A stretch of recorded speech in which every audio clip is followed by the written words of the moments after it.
صراحة يعني بدون ديماغوجية، احنا الملاعب رانا نديرو فيها الشباب تاعنا باش المستوى تاعو يطلع.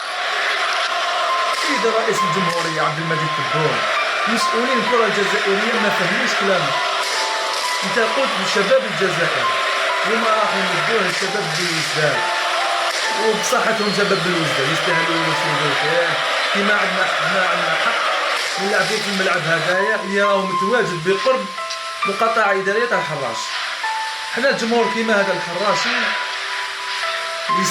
يستاهل كل خير. سيد الرئيس عندنا مطلب الحراشي ملعب نيسون مونديلا لازم نستقبلوا فيه في أقرب وقت، خصوصا في المقابلة القادمة.